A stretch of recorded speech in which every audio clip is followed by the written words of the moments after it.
scent of the pine. You know how I feel. Yeah, freedom is mine. That's how I feel. It's a new dawn. It's a new day. It's a new life for me. Da da da da da da da da.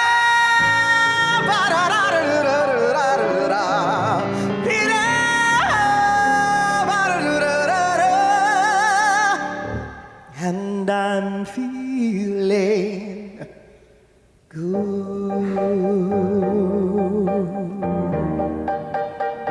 Feeling good. I'm feeling good.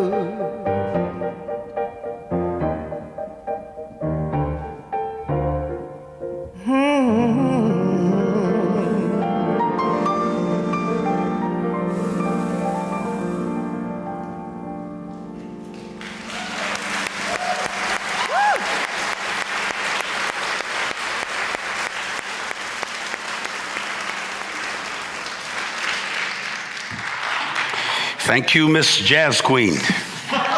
Cynthia, great. It's always good to have you here. Love the variety of music and the diversity of style. Thank you, Rick Fortner, for what you do and who you are and what you bring to the table all the time. I love our eclectic, sort of collectic, interesting menu here at All Souls. I was used to a certain menu spiritually all my life when it came to church. It was always an experiential thing, and we loved the style. It was like there's Chinese restaurants, there are Italian restaurants, there are Mexican restaurants, there's soul food restaurants, and I don't like a steady diet of any of it. I like to eat a hamburger every once in a while. I'm a sort of a meat-eating vegetarian. Every once in a while, I like a neck bone. Our subject today, and welcome to all of you who came on this was a good sleep-in morning, wasn't it? You thought about it, I could tell, most of you. I know I did. I've had a busy weekend, but my topic today is life beyond certainty. Or life, I'm saying life with many uncertainties. Most of us hear almost from birth that the two most certain things in life is death and taxes. And that's sort of a somber way of looking at life, and we don't always look at life that way. I've spent the last 20 years of my life living with the greatest sense of uncertainty I ever imagined I could or would at this age, 65. Not uncertainty in my soul or in myself, but uncertainty about many of the beliefs that I built the first 50 years of my life on and around. And so I've actually been on this wonderful expedition, this odyssey, sort of a winsome odyssey of discovery and recovery of my focus, of my purpose, of my essence regarding this next half or last half of my life. I have no personal regrets of the first half. I was focused. I think I knew what I was trying to do, and I did it the best I could. And I'm very happy that I've moved on in life, but I'm still in motion. But I brought into this last half of my life some uncertainties that I had in the first half, but I wouldn't dare confront them because my certainties were my faith in my religion, my relationship with my family, with my culture, with my consciousness. And I was fairly certain about them. And I was fairly uncertain about my certainties. I began to question and just some of the things in life that seemed questionable, like life itself, its future, were all these people that I was trying to win for not just for Christ, but to get them to heaven and out of hell. And yet most of the folks who believed that they were on their way to heaven felt they were in hell in some way or another. And we thought that was supposed to be the way life is. Then the positive thinking speakers and the possibility thinkers came, and the word of faith movement and the whole science of mind thing came, and we resented that for a little bit. And I found out that the people I was hanging around with who had great faith also had great doubt. And just because you have questions doesn't mean you have doubt. I think all of us have questions and doubts. And questioning doesn't mean you doubt. It just means you're interested. You're not overly certified, or you don't have over certitude. I have lots of questions that people have accused us of doubting God or doubting the word or doubting the rituals. And I honestly do doubt some of those. But I also have some questions beyond some of the rituals and some of the rules and some of the regulations, some of the do's and don'ts and disciplines and dogmas and doctrines of a faith that I have embraced for at least 4 generations of my family have embraced. And now I'm more curious than I've ever been in my life. I thought I should be solid, retired, kicking back, relaxing on the laurels of the past. And I feel like I'm starting all over again. Instead of retiring, I'm actually refiring. After I got fired, and then I had to refire. A brand new start, and I'm excited about it. I don't have any, I made sort of a U-turn, Y-O-U turn in my life. I returned and reconsidered. That's really what the Greek word repentance is, metanoe, which is ready to change the nous, the mind, change the way you think, or after you have thought, think again. Or to reconsider what you believe, why you believe it, how those beliefs add to or subtract from the quality of your life. And I'm doing that. I remember I think I told you about this conversation I had with Dr. Billy Graham during the Oklahoma bombing some time ago. And it was about 22 years ago, actually. He and I were together that morning in the afternoon in the governor's mansion. Frank Keating was the governor at that time. And right away, he began to say things like, he started out our conversation by saying, I've been preaching the gospel for over 50 years. And it seems to me like the world is worse than it was when I started. And I'm wondering how effective I've been. And I said, what do you mean, sir? He said, well, I never thought I'd be in Oklahoma to preach, to eulogize nearly 200 people for the worst act of terrorism on American soil. This is not New York, this is not San Francisco, it's not LA, it's Oklahoma City. I dedicated your school. He knew that my affiliation with Oral Roberts a few years ago up the road just to help stop this kind of thing from happening to Americans in America or anywhere in the world. And I'm wondering if I've really been effective. And his wife, Ruth, was sitting beside him, and she had shrunk considerably with pain and osteoporosis. And he said, my little wife back there, I owe her everything. She raised our children. She went to their football games, their basketball games. She went to their ballet lessons. She was there, and I was busy saving the world, and she's in constant pain and evidently died that way in severe pain. And now I'm here. It hurts to even hold a pen, he said. He had Parkinson's disease. I'm writing my memoirs, he said. And I'm wondering what good I've done. Here's a man who is, at that time, he was about 78 or 9, approaching his 80th, I guess. Maybe a little older, actually. And he's questioning the effectiveness of his life. It's like Solomon saying, vanity, vanity, all is vanity. He said that in the last years of his life, being the greatest king, supposedly, and the wisest man on earth in his time, with all the wealth and the worth and the wine and the women and everything he thought that people thought in that day would mean you were a successful politician. And he ends up saying, this doesn't mean anything. That's a horrible way to die, saying my life meant nothing. That's not the way ultimately Dr. Graham died, because I knew he changed his thinking. We had a pretty interesting conversation. He said, I don't even know what I'm going to say to this crowd today. What are you going to say? And I'm thinking, how many funerals have you preached, sir? How many priests and princes have you eulogized? You know this is what you do. He said, but not this way. I've never had to eulogize 180 people, many of whom were children. That was vexing his soul. What's really working for you? What isn't working for you? I ask that question all the time. What's working on you? What keeps you awake at night? What's working as you? How do you show up in the world? And what do you perceive as working against you? And the answer to that question will have to do with what you believe about you, why you believe that about you, and how those beliefs about you add to or subtract to the quality of your life. A day doesn't go by that I don't ask myself those questions. Why are we here? And what is it about what we do that really counts? And if you think you're supposed to be a world changer, and many of people from the evangelical mindset is that we're supposed to save the world for God and, save people from going to hell. Sometimes we neglect about saving people from going through hell. We're busy trying to get them to heaven. And so I've had this amazing shift in my consciousness, and you've heard me say many times, shift happens, and mine did, and it hit the fan. And so I'm still going through this major shift in my thinking, this major sway about what I am most certain. One of the things I'm most certain about is that I'm uncertain about a lot of stuff. That's the one thing I know I'm certain about, that I'm uncertain. Life's breakdowns can be turned into breakthroughs. I had to lose a lot and start all over and reconfigure and reboot and rebrand myself at 50 years old.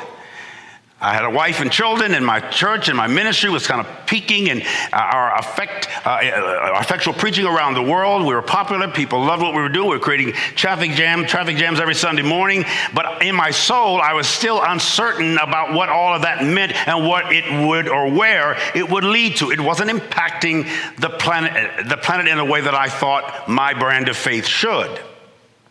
And I think all well-meaning people hope to see some kind of effectiveness in their lives, not only just for their personal life, but through their life. So we all go through this hell on earth, but those experiences can transcend into positive experiences through how we react or respond to them. How are you responding to what you would consider a difficult situation in your life personally? I've often said that life is a kind of a sexually transmitted disease that's incurable. And it's terminal because we all go through the transition we call death. But it's not untreatable. In fact, that's why you're here this morning, because you're in treatment for the distress or the anxiety or the dis-ease of just being human. Are we certain about how we're going to feel tomorrow? I'm healthy today. I'm happy today. I slept well last night. I've been on the road traveling some. I'm looking for the rest of the day. But I'm always uncertain about certain things, and we're living okay through my uncertainties. Deep down in our hearts, we know, I think we know, that we're okay, but we don't always believe it. I think you know that you're magnificent. It's hard to believe that. You know that you're secure. You know that you're divine, but you've been taught otherwise. You know you're so amazing that if anybody says otherwise, it hurts your feelings. If they say you're dumb and slow and stupid and you're a loser, your nostrils flare and you get defensive. And you're ready to find it. If somebody says, oh, you're amazing, you're brilliant, you're fantastic. You go, oh, you don't really know me. I'm not really. We go back and forth. We're certain, though, inside, when things are not going well, we feel entitled to things going well. And when they don't, we fight. That's not always bad. Because I think if we focus in more on what we know than what we believe, we might come out a little bit better. If I ask you, what do you really, unquestionably, absolutely know? I can say, or we can say, do you believe the sun is 93 million miles away? Most of you would say yes. And I would say, how do you know? And you say, because science proves it. Have you read that? Have you measured it? Would you know how to measure it? And if you found out through CNN today that they made a 30 million mile error, and that the sun is actually 63 million miles away and not 93 million miles away, how many of you would go into therapy tomorrow over that? Or start drinking? I know you'd believe it because it's been hot as Hades lately, so you'd figure something has happened. Our senator doesn't believe in global warming, but the heat, I don't know. There's not a pocket full of heat you can throw at the Speaker of the House these days, but we'll leave that where we found it. Certainty is the quality of being both reasonably and reliably true and or beyond the possibility of doubt. What is even love? Love is a strange, slippery, elusive type experience or emotion. I like the word compassion more than love because compassion means you feel my pain. There's a lot of people you love that you don't want to hang out with. Nobody can hurt you or harm you or sometimes hate you like somebody you love. So if we start emphasizing compassion, We feel each other's pain and pathos. We are not just sympathetic, but empathetic. I think we'd be more caring for one another, more certain about our love. We actually sometimes question our love because like messes it up. Everybody loves somebody. Everybody loves somebody. It's like a natural disease to love. You just love. It comes natural. People say you need to learn to love. You don't really learn to love. You forget to love and learn to hate. Hate's not natural. We come here loving and trusting and believing and expecting. And then somebody teaches us to hate or to dislike. There's a lot of people I say you love that you don't like. You just go to a family reunion and you can realize everybody's welcome, but everybody's not wanted. Talk to me, somebody. You got one coming up next week, or you just came home from one. So there's a strange commodity that we call love, but the one that's even more commodious to me is, who do I like? Starting with me. Who do you like? Starting with you. When you look in the mirror, do you like what you see? A gorgeous lady came in this morning as I was coming in. She has pretty blue eyes. I found out she was 79 years old. She looked like somebody could paint her face. Like she's got to be in there somewhere. Just the picture of health. And she said 79. I said, 79, how can that be? She says, that's what I keep asking myself. I'm 65. I'm a bona fide senior citizen. Whatever that means. My mom lives with me now since my dad has made his transition. So she's there. She's 88 years old. And I keep telling her, Mom, oldness is contagious. I'm forgetting everything I try to remind you of. She and my dad were going to get a pedicure together. My dad had never had an official pedicure in his life, with somebody else clip his toes besides himself. He kept saying, what are we going to get? And my mother said, a pedicure, honey. We're going to get it. That's when they clip your toenails. And he kept forgetting it. But they finally got there, and they walked in, and my mother he said one more time, this is a pedicure. And she saw the clerks there as they walked into this place, and she said, my husband and I would like 2 pedophiles, one each. That's what I live with. That kind of mentality. And mother, she'll say something that she's very certain is true, and she forgot that's not. I said, Mom, that's not the way you do when we're cooking. We argue in the kitchen. I said, Mom, you taught me to cook it this way. Now you're cooking it that way, and you act like that's the way you've always cooked it. I learned from you, and you're changing the recipe. Do we do that sometimes? And is it okay if we change the recipe? Let me close with some quotes I found about certainty that I think are just really, really fascinating. That I found some soothing in. First of all, questions are answers in seed form. It takes talent to answer them, but it takes genius to ask them. We're all on a quest for something. We have inquest and conquest and request, require, inquire. We're interested. Turn to somebody and say, I'm interested. Obviously, you aren't that interested. Try one more time and say to somebody, I'm interested. Not in you, I'm just interested. You'd like for somebody to be interested in you. We all would, and we all do. But Bertrand Russell, who is a British philosopher, a logician, mathematician, historian, he wrote at 90 years old, he lived till he was 98 years old, and I love to hear what people say who live a long time.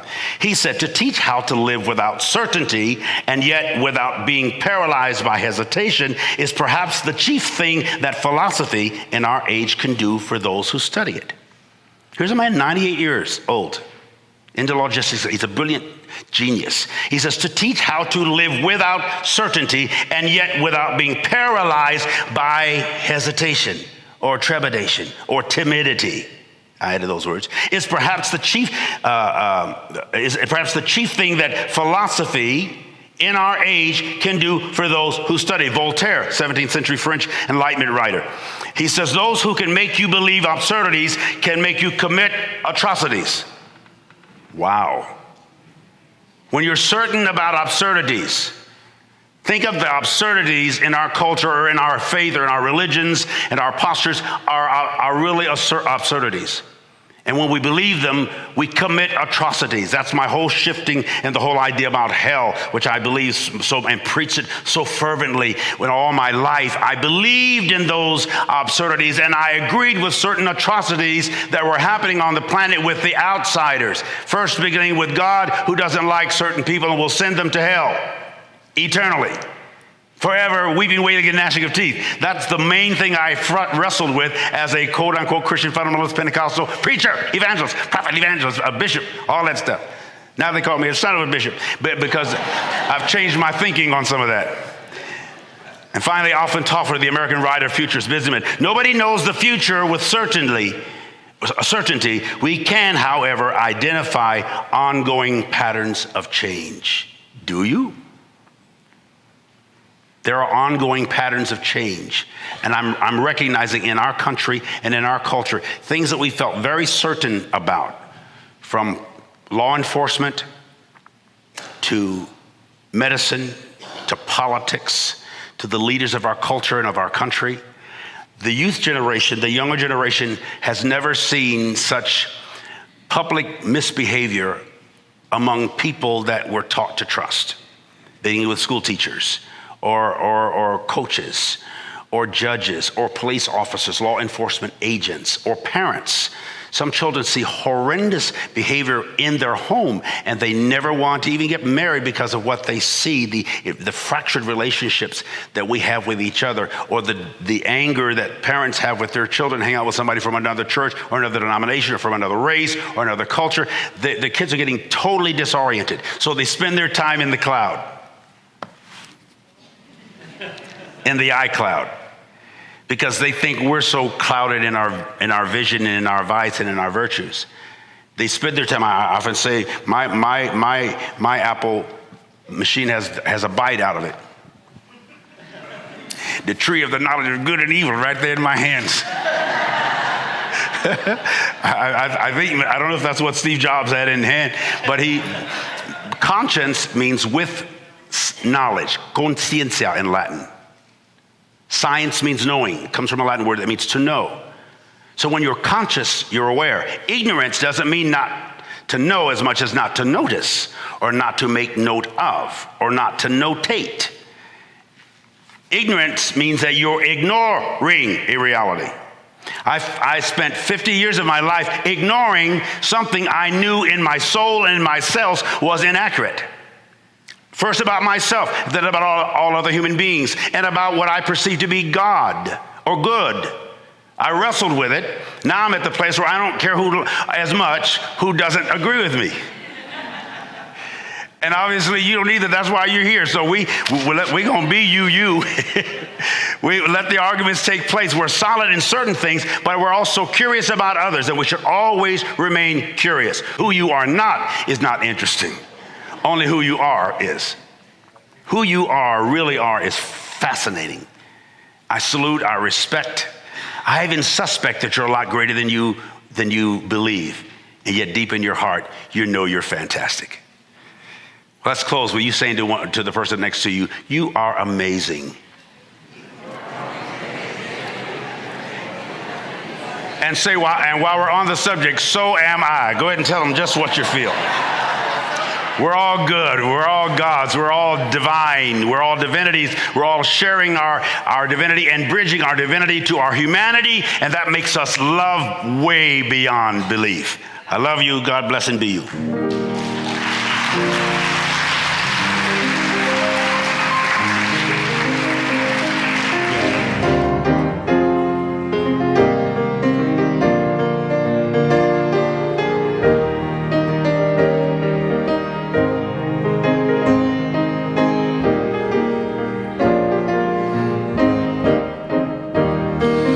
One more step, we will take one.